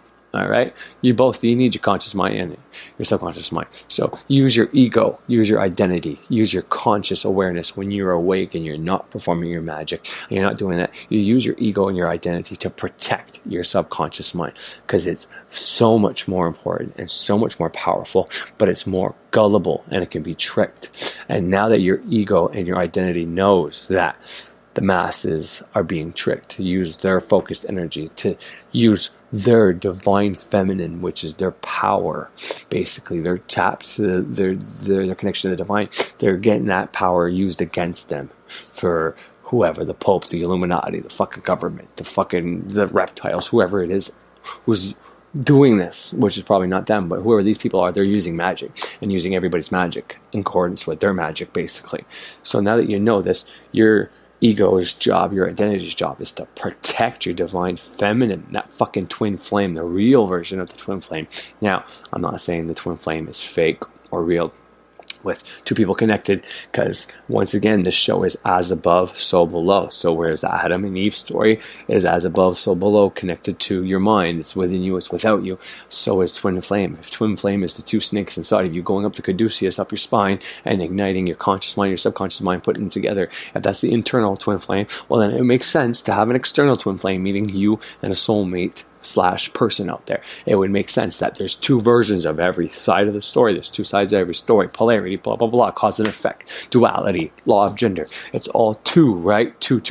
But really, there's four. There's as above, so below. That's the air and the water. And there's as within, so without. That's the gender, the male and the female. And then there's spirit right at the top, or there's the flesh right at the fucking bottom. So there's like 6 sides, but then you can make that into 8 sides. I'm going to keep going on and on about this. I'm really into what I'm talking about right now, but I got to go give my wife some screws because she's doing some creative project outside, and I keep preaching that she should find a hobby, do something creative, but I'm in my studio / my wife being creative and needing different things to mean that I should switch topics. My subconscious mind telling me not to beat certain topics to death and get too involved. And because I came off topic because I wasn't supposed to be talking about Adam and Eve and using your ego to protect your conscious mind. I wrote that down for a separate show, but fuck it. I got into it. I talked about it. And to me, don't get rid of your ego completely. Use your ego the right way. Your ego is meant, everybody talks about how your ego is there because your ego was your defense mechanism. Fight or flight response happened when you were in danger. We get these during our sleep. Our subconscious mind wakes us up when we're in danger. As above, so below. I'm going to relate it to what happened to me recently. Why I put protection reversal magic. My subconscious was keeping me awake all fucking night long because there was a threat. Corey, don't fucking go to sleep until you put on a black candle and light the bitch so it absorbs the negativity so you and your wife aren't, because your wife's already asleep, so she's already in danger. But do you want to be in danger? She's already manifesting other people's magic, but you're not. You need to manifest your own magic. So if you go to sleep, you're going to fuck that up. You're going to be in a fucking shitty mood tomorrow, and something's going to be inside you that you don't want, whatever the case, however you want to look at whatever spirits are around you, thought forms, how they can attack you, however you want to look at that. I was in danger of that. That's why I couldn't sleep that night. And until I said, you know what? Fuck it. There's an issue here. I fucking lit the black candle, lit the incense, brought the fucking sigil down, transformation, put it right near where I was laying, put the candle right beside me and my wife. I was able to go to sleep. Like I said, I took a nighttime Tylenol too, but I'm pretty positive that, you know, it's half and half, medication plus the candle. And then I was able to go to sleep. My subconscious mind's like, all right, he's got a protection up. Because that day, my pentagram that's around my neck, I mean, my daughter has broken my gold chain that I wear 4 times now. I had to take it back into People's and get People's to fix it.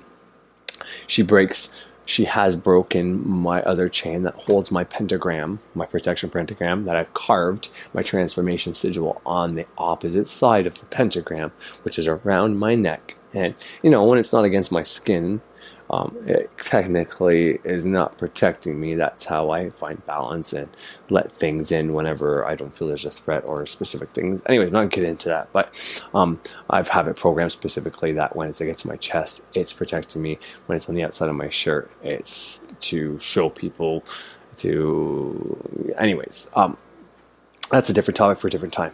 But And that this last 3 days, my daughter has broken the chain that it's on every day.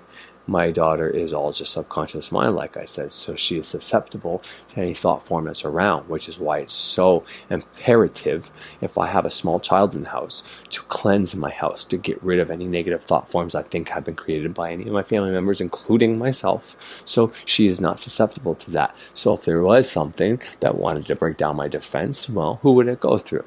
Well, I can go through my wife, go through my kids, go through my pets, could attack my plants and break things on my altar and shit like that. But as you heard in that book, if you listen to that episode, when your amulets break, your chains break, when the egg you put on your altar for defense cracks, when your plants start dying around you, when your pets start acting funky, throwing up, dying, when you find dead animals in your yard, which all of those things have happened to me recently, which is one of the main reasons I put that on there and why I've did these things. My daughter broke my chain every day during those last 3 days, whereas she normally grabs a hold of it by accident once a month and breaks it. And maybe it's not an accident. Maybe it's actually something doing it to me once a month. But because I do my banishings often, whereas the last 3 days I haven't really done any, that's why this happened. But anyways, that's besides the point. Use your ego. Use your identity to protect your subconscious mind, your divine feminine within your body. You have both. Doesn't matter if you're male, doesn't matter if you're female. You have both energies. You have male and female energies. You gotta stop looking at it as I'm a woman, so I gotta connect my man energy. No. Just like if you're a man, you don't connect your woman energy. No. Your subconscious mind is your female energy, and your conscious mind is your man energy. Regardless of your gender, regardless of if you're male or female, you have different energies in your body. You have all the planets that are above us, that are also below us, that are also within us, that are outside of us, all in you. And those are your male and female energies. Now there's 7 of them technically, but one of them is transgender. Mercury is both. So technically, there's 3 of each and 1 that is both. And then our planet is female energy, which isn't in that spectrum, but we are part of it. And then there's the all, which is also, once again, probably both. But there's also a different male energy. Point is, you have 3 female energies. Well, let me think about this. No, you have you have the moon, and you have Venus, and then you have the sun, and you have Saturn, and you have Jupiter. So you have 3 male energies and 2 female energies. And if you count our planet, that's 4 technically. So there's your 6 energies, and then you have the Mercury, which is both technically. Look at that how you want it, but it's regardless of your gender, you have to connect this. So if you're a female, listen to the sound of my voice right now. It doesn't. Your female mind isn't your conscious mind, and your subconscious mind isn't your male mind. That's not how this works. You still have your subconscious mind, which is technically the female, your divine feminine, and your conscious mind that you're using right now is your male mind. But that doesn't mean that you're actually a male in a female's body or anything like that. That's going to depend on different things, reincarnation, whatever you want to believe in. I'm not going to get into that. That's up for debate, and there's something I don't think anybody could ever prove. So I don't judge anybody and anything to that effect. But that's all I wanted to hit at here. Was I was under attack, and my subconscious mind was telling me what to do, and it was telling me through symbolism, from my baby breaking my chain saying, "Daddy, you're under attack. Daddy, you're under attack," or whatever, a spirit breaking that to attack me, whatever the case is. It was giving me signs. It kept telling me to go light that candle, and I kept ignoring it like a fucking idiot.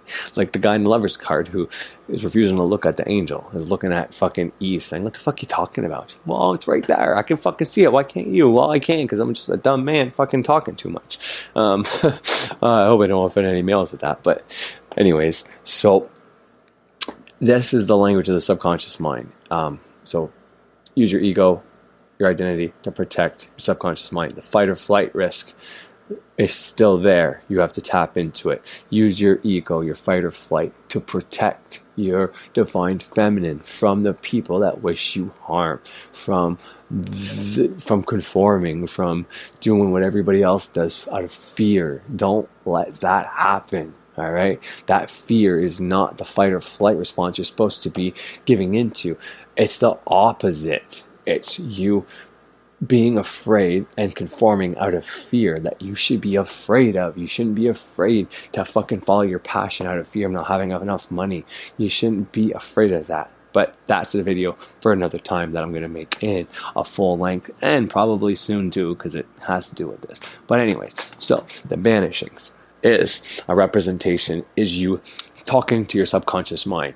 I look at the astral as when I make that circle, I'm entering my subconscious mind to directly talk to it, to directly affect it, to directly put and implant a suggestion into it. That's what I'm doing. That's what I'm trying to accomplish. So that's how I look at it, and that's what I do. And the astral, like I said, it helps you for visualizations, because if you can't visualize what you want, well, you need to visualize. That's the female energy. That's the subconscious mind energy. And when you add that to the will, the man energy, that in the flesh doing your thing with your conscious mind, but in your head, which is your subconscious mind, when you add those two together, that's magic. You're adding your emotion to your thought. You're adding water, feminine, to air, masculine. Just like that's the as above, so below. Like I said, as within and without is Adam and Eve. It's the gender. It's the earth and the fire. It's the fucking Venus and the Mars. Whereas air and water is either the moon and Saturn, or Jupiter and the sun. However you want to look at it, they're all there, the correspondences. And you're trying to be Mercury. You're depolarized. You're in the middle. You're transgendered. You're connected. Not that you have both male and female anatomy, but you have connected your subconscious to your conscious mind, and you can effectively talk to that. And your altar tools, your altar itself, everything on there is a representation of what you want to accomplish, is a symbolism, is a symbol of how you want to connect and talk to your subconscious mind. That sword I just talked about, that I altered with my creative thought process and made it my own, put my energy on it, that is now my representation of my my male energy, my fucking Marsarian sword. Mars is a sword. Archangel Michael has a fucking sword, and he's red. That's the man will, your passion. That sword is going to banish my fucking demons, and that's why it's on my altar. My altar is a representation of my mind, and my sword is now on my altar, and it's there to banish things that I don't want. So I'm going to do it physically on my altar. I'm going to manipulate the energies on my altar to affect the energies in my mind. As above, so below. As below, so above. As within, so without. This is what your magic is. It's a symbol. It's symbolism. It's a language of the subconscious mind. You do things within symbol because you can't directly talk to your subconscious mind. You can't say, hey, subconscious mind, I banish those fucking demons. I banish my bad habits. I banish my addictions. No, you have to symbolically make a representation of your addiction. Take that fucking sword you consecrated and demolish that fucking addiction. And that's how you get rid of it. You're showing your fucking subconscious mind. That's how you do it. This is what I want done. Just like when you show your daughter, your baby, your little boy, that you take this baby and you hug this baby, you kiss this baby, you love this baby, you tuck this baby, and you don't shoot the baby on the ground, you don't slap the baby in the face, you don't yell at the baby. You got to show her, because she doesn't understand. She doesn't understand. Stop. She doesn't understand. Don't hit. She's going to hit you again. She doesn't know what the fuck you're talking about. But when you show her, she will mimic you. My daughter literally mimics me and my wife in the kitchen. My daughter was naked and she was poking her butt with her fucking toe. And then my daughter turned around and tried to do it to her right after. She mimics her. It's symbolism. She understands symbolism. She is only subconscious mind. So how do you talk to your subconscious mind? Through symbolism. You have to actually show your subconscious mind what you want it to do. And that's the point of the magic. The altar, whenever you're going in the visualization in your mind, it's directly talking to it. But the representation, the sigils, all this shit is the same fucking thing. It's just talking to your subconscious mind. I hope I made that clear. That's the point I want to hit at. I got a fuckload more to say, but I need to help my wife with the fucking baby. So I'm going to leave it at that for today. I hope you enjoyed the show. I'm going to find something else to put on here for the rest of the time. Probably another birch video if I can get it to play well. So I hope you enjoy. But yeah, I'm going to come back on, not tonight, but I may, if I didn't finish the book with the episode, the second episode I put on yesterday, if it didn't actually finish the book, then I will put the rest of the book on. And, if I have time or the baby's asleep and my wife's watching TV and I have some spare time where, she's not doing all the work downstairs right now with her, then I will come back on and, give some more of the as above, so below ideas and representations of symbolism and how to effectively use. A few things I wrote down today was, because today's a Venus day, right? And I tend to wear green stuff on Venus Day, and I tend to wear red stuff on Mars Day. Oh, sorry about that. I tend to wear the colors of the day of the week. But what I notice is when I do that, if I'm wearing red on Mars Day, I can get angry a lot more easier. And, wearing green on Venus Day, I'm more in touch with my emotions. And today, I'm very into what I'm talking about. I'm very loving. I'm very, want to go help my wife. Whereas sometimes when I get on a rant, I don't care about anything else but what I'm doing. Point is, if you're like me and you're sensitive to those things, adding the color and wearing the color can affect you, just like in the breathing techniques and books I put on here, and like the book I put on last night, he talked about breathing in the element into your shield. You can also do that unconsciously and by accident by wearing these colors. By wearing red, you can spark on Marsarian angry aggression. So to balance that out is today it's Venus Day, but I'm wearing a red fucking shirt. It's a symbolic message to my mind. I'm talking to my mind without actually talking to it. I'm communicating to my subconscious that I know it's Venus Day, so I know my Venusian energy is very real. I have fucking green eyes. I'm a fucking Taurus. 3 planets are in Taurus, and my ascendant is also in Taurus. So I'm very, very much connected to Earth. I'm very much the Earth element. Don't like change, stubborn in so many ways and stuff like that. Until magic hits, then I'm ready to do anything. But point is, especially on Venus Day, if I'm wearing green, I can be too earthy and not want to do anything and shit like that. So when I put on a red shirt, I find I have the perfect balance of fire and earth. And same with Mercury Day. If I get too preachy and shit like that, well, put on a blue shirt. Do the opposite. Even out the balance, It's air, so that's a yellow, but I'm not going to wear a yellow shirt that day. I'm going to put on a fucking blue shirt. And likewise, on Moon Day or Jupiter Day, instead of purple or blue, I'll put on the opposite element, which is air. I'll put on a Sun or Mercury shirt. But anyways, that's what I'm going to leave it at today. I'm just trying to find... Alright, sorry Birch, I'm going to let you finish. So, everybody who's maybe still tuned in or just tuning in, I did a whole previous show, and on my screen, I generally have 3 hours of time. My Wi-Fi went down for whatever reason. I don't know if anybody who is experiencing, who is in occult magic and witchcraft, but you're going to notice that Wi-Fi, like spirits, can go through walls, up and down, connections. You can pick up your Wi-Fi anywhere in your house from where your router is, send the signal out.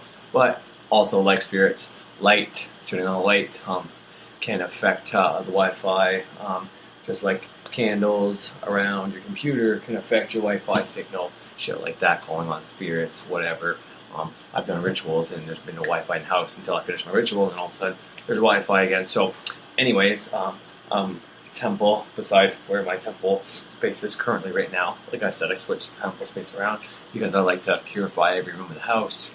That being said, I can't set up a temple in my daughter's, my son's rooms, but I will do banishings in those rooms whenever they're not home, when I want to get creative and switch it up and try to free their space of negativity. But so my Wi-Fi went down. When that happens, this is a problem. I thought Spreaker was deleting or getting rid of some of my shit, some of my info, some of my videos. Come to find out that if I lose Wi-Fi signal, the Wi-Fi signal drops. They tend to cut it off and make a new episode. And I would go in there and see all these small pieces of the episodes, 1 minute long, 10 minutes long, whatever. It's supposed to be 45 or 15 minutes long, depending if it was the beginning or when I first packaged. And now it's 3 hours long what I have. But when I drop the Wi-Fi, now my thing is going to 5 hours. And I know last time this happened, it was overnight and I didn't notice it. But I had a 3 hour episode and a 2 hour episode, or 2 3 hour episodes, something like that. And it's because the Wi-Fi dropped. And it just tries to reconnect, and it's still recording the information I'm putting out, or the songs I'm playing, or birchs or Freighter's videos. So that's what's going on right now. And probably on the Spreaker app, or anywhere else you may be listening to this, this is probably going to be a separate episode. But on my house, on my screen right now, the clock is still going through the 3 hour countdown. So I was only going to play the 1 birch video. Now I think I'm at 4 fucking birches videos, and I truly don't want anybody to think I do this out of disrespect or trying to steal followers or get people to watch my shit using birches videos. I don't post my descriptions or anything saying I'm using their videos because I don't want that to come. I totally and truly do this out of respect. I don't know if I said this before or not. I know I meant to. The way Frater Xavier shows clips of Darren Brown or Bob Proctor and shit like that, people that he considers his mentors, or RSD Tyler and shit like that, tells you to go watch those things, or books and shit like that. How he does that is how I'm doing that with him now, as he pointed to his mentors and where he learned to respect and give people to follow these people, because these people are teaching something worthwhile and whatever, is the same way I'm doing now with Frater and Birch. They've reached that level of mastery in my eyes to be mentors to people, be teachers, where Birch is teaching people constantly. Frater's got a whole bunch of programs on Magic you can go by, so they are at that level, and I'm not necessarily trying to be at the level they were when they started putting their videos on YouTube, but the videos I'm playing from Birch can range from around the year 2013 or 12 or 14 to 16 and 17. I might play a video after where he says real witches don't vote Republican, and understand that I'm Canadian, so I can't vote Republican. We don't even have a Republican Party in Canada, so if I play that and that offends anybody, please understand that's not my view. But I'm playing that for a specific reason, and it has to do with the message I sent yesterday when I spoke directly about Birch. And I put these videos on here out of the utmost respect for the man, and I want people to tune into his stuff. But unfortunately, I know some people may not be able to tune into his stuff, or don't tune into his stuff. So if I put it on my channel, then you either have to skip over it, or not listen to it, or stomach it and listen to it. And you might be more likely, okay, yeah, Corey said to go listen to Birch, but I'll do that later and never get around to it. Whereas if you're listening to my stuff right now while you're working and doing whatever, well, now you're listening to stuff, so I'm promoting his stuff. And if you feel something, connection, you resonate with it, well, then you're going to go check out his channel for more info, because I'm not going to put future videos out. I'm not going to I put Frater's voice on here a few times, maybe 3 or 4 times, and because I said yesterday, my polarity, and this is just correspondence, but my polarity is now Witchcraft on the left, which is represented by Uncle Birch, and on the right is Ceremonial Magic, which is represented by Frater Xavier. And I can easily say, the Goddess and the All, or use King Solomon and Hecate for those people, and it's all the same to me. But that's my polarity, and I'm trying to be right in between those two. So when I'm using defense, I'm talking about protection magic, talking about witchcraft or altars and stuff like that, then I'm gonna use Birch's stuff when I'm talking about ceremonial magic, or programming the mind. No, I can use Birch too because he does videos with that. But the point is, I do this out of respect for them. I want you guys to check this stuff out. And yeah, I guess I'm going for 5 hours today. So I've got my daughter in the bath right now, and I'm overlooking her from my room. So I got to get back in there. So I'm going to go back to Birch's stuff, and I'm going to be on probably in the next 20 minutes to finish the thought, as above, so below, how magic is the language. How you and everything on your altar is a representation of what is in your mind. By adding tools, by consecrating these tools, by making things sacred, is how you speak to your mind. Anyways, so I'm going to go and let Birch finish what he was talking about, and yeah, I hope you enjoy this 5-hour episode, or what probably looks like 2 episodes on wherever you're watching it. So yeah, thank you for tuning in once again, and enjoy. So I was going to add a bunch of clips to this.